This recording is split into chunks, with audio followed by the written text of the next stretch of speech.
আসসালামু আলাইকুম। আমরা কথা বলছিলাম আপনি যখন নতুন জাপানে আসবেন তখন আপনি কিভাবে আ ভালো সেলারিতে জব করবেন কিংবা কিভাবে আপনি জব চার্জ করবেন এই বিষয়গুলো নিয়ে আমরা কথা বলছি। আজকে কথা বলবো আপনি নরমালি জাপানে যে স্টুডেন্টগুলো আসে বাংলাদেশ থেকে তারা কোথায়, কোথায় জব করে? তারা জব করে ১ নাম্বার হচ্ছে কনভেনি। কনভেনিয়েন্স স্টোর আছে। এই কনভেনিতে জব করে। বিশেষ করে জাপানে 7-Eleven আছে, লওসন আছে, ফ্যামিলি মার্ট আছে। এই ৩ ধরনের কনভেনি জাপানে এভেইলেবল আছে। হ্যাঁ? এটা ছাড়াও বাকি আরও ছোট, ছোট কিছু কনভেনি দেখা যায়। আচ্ছা, এই কনভেনিগুলোতে আপনি যখন জব করবেন তখন নরমালি আপনার সেলারির রেঞ্জটা একটু কম থাকবে। তবে আপনি চাইবেন কনভেনিতে আপনি ১ম এ জয়েন করার পরেই আপনি আ কনভেনির যে কাজগুলো আছে, কাজগুলো আপনি একটু দ্রুত আয়ত্ত করে ফেলতে হবে। আপনি যখন রেজিটা ভালোভাবে পারবেন, বিভিন্ন কাজগুলো আছে এগুলো যদি আপনি ঠিকভাবে করতে পারেন, তাহলে আপনি টেনচুকে বলে, ম্যানেজারকে বলে আপনি নাইট শিফটটা নিতে পারবেন। যদি আপনি নাইট শিফট নিতে পারেন তাহলে আপনার সেলারি ভালো পাবেন। নরমালি যে সেলারিটা কনভেনিতে পাওয়া যায়, নাইট শিফটে যদি আপনি জব করেন তাহলে সেই সেলারির 25% সেলারি আপনি বেশি পাবেন যদি আপনি নাইটে কাজ করেন। তো সেক্ষেত্রে আপনি যদি সপ্তাহে ২৮ ঘন্টা জব করেন তাহলে এটা এনাফ। ঠিক আছে? আপনার জাপানে থাকা, খাওয়া কিংবা টিউশন ফি দেওয়ার জন্য কিংবা কিছু টাকা আপনি চাইলে সেভও করতে পারবেন এই অ্যামাউন্টটা দিয়ে এবং এটা সম্ভব। এটা আমরা করেছি, প্র্যাকটিক্যালি কথা বলছি। ঠিক আছে? ওকে। এরপরে হচ্ছে এটা গেল কনভেনি। এরপরে হচ্ছে কোথায় রেস্টুরেন্ট। বিভিন্ন ধরনের রেস্টুরেন্ট আছে। ঠিক আছে? অনেক রেস্টুরেন্ট আছে যেখানে ভালো সেলারি অফার করে। হ্যাঁ? এমন অনেক রেস্টুরেন্ট আছে। পাশাপাশি আপনি যেখানে থাকেন যেমন ধরেন জাপানে তো প্রচুর পরিমাণে টুরিস্ট আসে। যার কারণে টুরিস্ট স্পটগুলাতে যে রেস্টুরেন্টগুলো আছে, ওই রেস্টুরেন্টগুলোতে আপনি চাইবেন জব করার জন্য। একটু ইসোগাসী হবে, একটু ব্যস্ততা হবে, কিন্তু ওখানে ভালো সেলারি আপনাকে অফার করবে। আর সবচেয়ে বেশি বেটার হবে আপনার জন্য যদি আপনি রেস্টুরেন্টে নাইটে জব করতে পারেন। ঠিক আছে? নাইট শিফটে আপনি জব করবেন, কম জব করবেন কিন্তু সেলারি পাবেন বেশি। কিরকম সেটা আমি বলি। যেমন ধরেন আপনি যদি একদিনে ৮ ঘন্টা জব করেন রেস্টুরেন্টে, তাহলে আপনি ৩ দিন যদি জব করেন, তাহলে আপনি ২৪ ঘন্টা জব করতে পারবেন। আর ২৪ ঘন্টা আপনি যদি সপ্তাহে জব করেন আরও আপনি ৪ দিন কমপ্লিট ফ্রি। রাতের বেলা ফ্রি, দিনের বেলা তো আপনার ক্লাস আছে, দিনের বেলা ক্লাস ছাড়াও বাকি সময় আপনি কিন্তু ফ্রি। জব করবেন কম কিন্তু সেখানে আপনি ভালো সেলারি পাবেন। ঠিক আছে?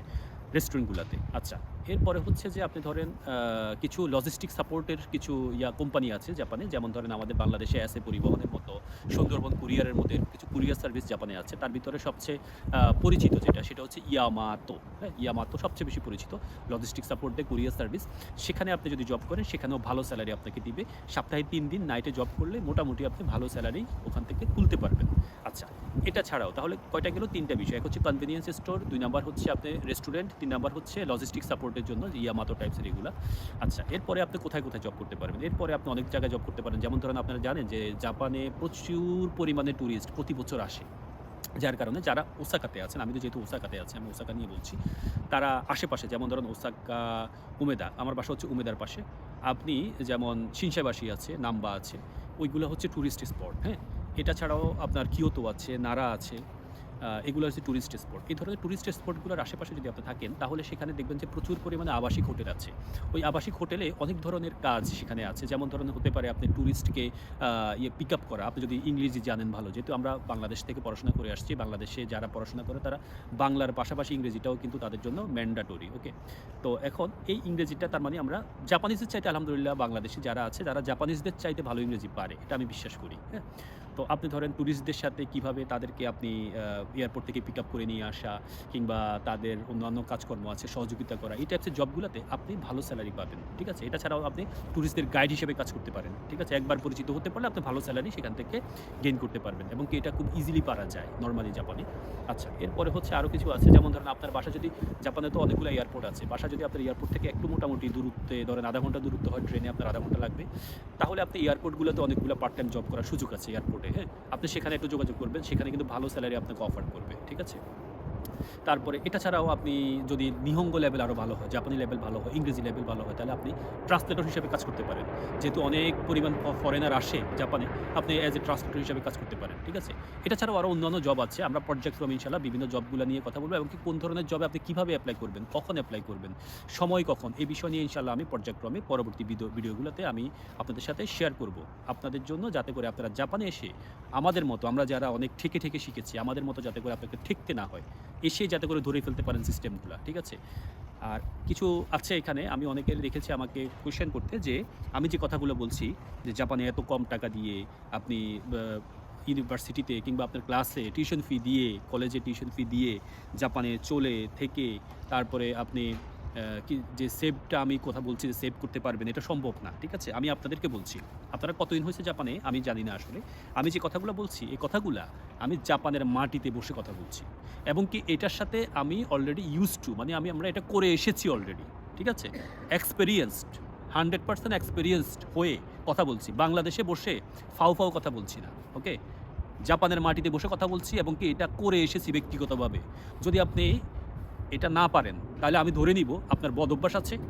আপনার কোনো কারণে আপনার আসক্ত কোনো কিছুতে, হয়তো সিগারেটের নেশায় আসক্ত কিংবা অন্যান্য খারাপ নেশাগুলোতে আপনি আসক্ত। আমি আপনাকে একটা পরামর্শ দিই, শুনেন। আসক্তি থেকে দ্রুত বের হয়ে যান।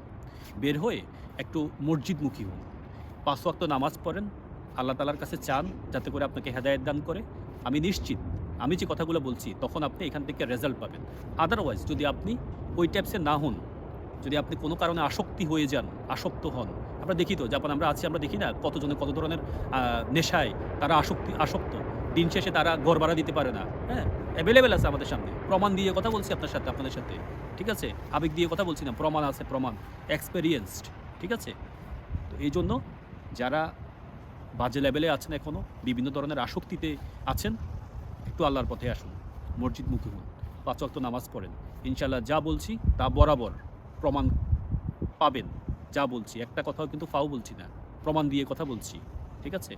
সবাই ভালো থাকবেন। পরবর্তী ভিডিওতে ভালো কিছু পাবেন। আর যারা আমাদের এই ভিডিওগুলা দেখছেন এবং কি আপনারা মনে করছেন যে এই ইনফরমেশনগুলো, এই প্রোডাক্টিভ তথ্যবহুল তথ্যগুলা দিয়ে আপনার উপকার হবে, অন্যদের উপকার হবে, তাহলে অন্যদেরকে জানার সুযোগ করে দেন। আপনারা আমাদের ফলো করেন, আমাদেরকে রেগুলার লাইক, কমেন্ট, শেয়ার করে যান। ইনশাআল্লাহ যাতে করে আমাদের এই ভিডিওর মাধ্যমে বাংলাদেশি ভাইরা অনেক বেশি উপকৃত হতে পারে। সবাই ভালো থাকবেন। আসসালামু আলাইকুম।